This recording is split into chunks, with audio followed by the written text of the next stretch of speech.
Friends, MWG 011 का most important question लेके मैं आ गई हूँ आप लोग के साथ। आज के क्वेश्चन देने से पहले मैं आपको बता दूं कि अगर आप भी इग्नू से एमए करें, आपका सब्जेक्ट भी इकोनॉमिक्स है, तो आप मेरे चैनल को सब्सक्राइब कर सकते हैं। इस चैनल पर आपको इकोनॉमिक्स के सभी सब्जेक्ट कोड के वीडियो मिल जाएंगे। क्वेश्चन देने से क्वेश्चन है आपका वाशिंगटन कॉन्सेंसस। आइए देखते हैं इसके बारे में।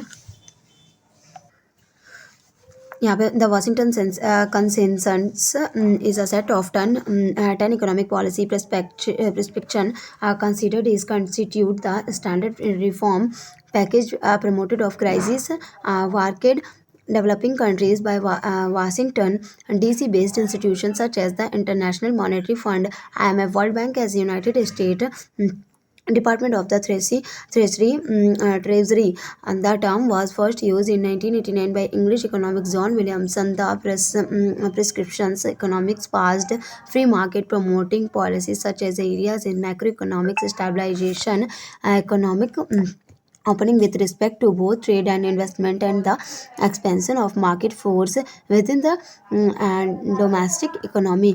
यहाँ पे क्या बोला है? वाशिंगटन की आम सहमति 10 आर्थिक नीति नुस्खों का एक सेट है जिसे वाशिंगटन डीसी स्थित अंतर्राष्ट्रीय मुद्रा कोष, वैश्विक बैंक और संयुक्त राज्य अमेरिका जैसे संस्थानों द्वारा संकटग्रस्त विकासशील देशों के लिए प्रचारित मानक सुधार पैकेज बनाने के लिए माना जाता है। ट्रेजरी विभाग इस शब्द की पहली बार इस्तेमाल 1989 में अंग्रेजी अर्थशास्त्री जॉन विलियमसन द्वारा किया गया था। नुस्खे में व्यापक आर्थिक स्थिरीकरण, व्यापार और निवेश दोनों के संबंध में आर्थिक उद्घाटन और बाजार के भीतर बाजार की ताकतों के विस्तार जैसे क्षेत्रों में मुक्त बाजार को बढ़ावा देने वाली नीतियों को शामिल किया गया था। घरेलू अर्थव्यवस्था। The name of the Washington Consensus were first presented in 1989 by John Williamson, economics from the Institute of International Economics as an international economic think tank based in Washington DC for the consensus as originally started by Williamson included 10 word sets, relatively specific policy recommendation, physical policy discipline with avoidance of large physical deficit relative to GDP, redirection of public spending for subsidies, indirect increasement subsidies toward road based provision of key pro-growth, poor services like primary education, primary health care and infrastructure investment, tax reform, broadening the 10 base, the adopting moderate marginal tax rate, interest rate that are market determined and positive but moderate is real terms, competitive exchange rate, trade liberalization of the import with particular emphasis on elimination of a quantitative restriction and trade protection to provide by law and relatively uniform tariff liberalization in inward foreign direct investment, privatization of state enterprises or deregulation, abolition of regulation that that impede market entry of the restricts export for those justice on safely environmental and consumer protection grounds and the prudential oversight of financial institution, legally security of property right.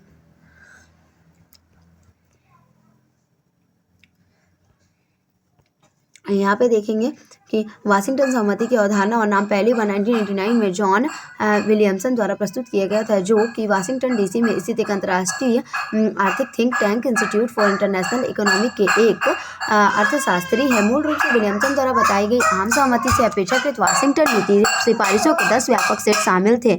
सकल घरेलू उत्पाद के सापेक्ष बड़े राजकोषीय घाटे से बचने के साथ राजकोषीय नीति अनुशासन, सब्सिडी से सार्वजनिक खर्च का पुनर्निर्देशन, विशेष रूप से अंधाधुंध सब्सिडी, विकास समर्थक प्राथमिक शिक्षा, प्राथमिक स्वास्थ्य देखभाल और बुनियादी ढांचा निवेश जैसी गरीबी समर्थक सेवाओं के व्यापक आधारित प्रावधान की ओर।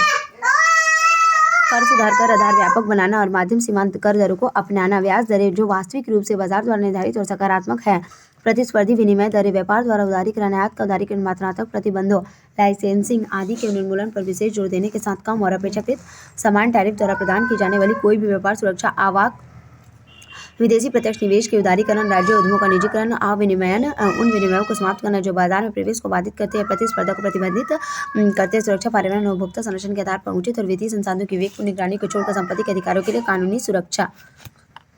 A 2022 study, the implementation of policies associated with the Washington Consensus significantly raised real GDP per capita over 5 to 10 year horizontal. According to a 2021 study, implementation of the Washington Consensus in Brazil, Chile, and Mexico had mixed result. Macroeconomic stability is much improved, but economic growth has been heterogeneous and generally disappointing.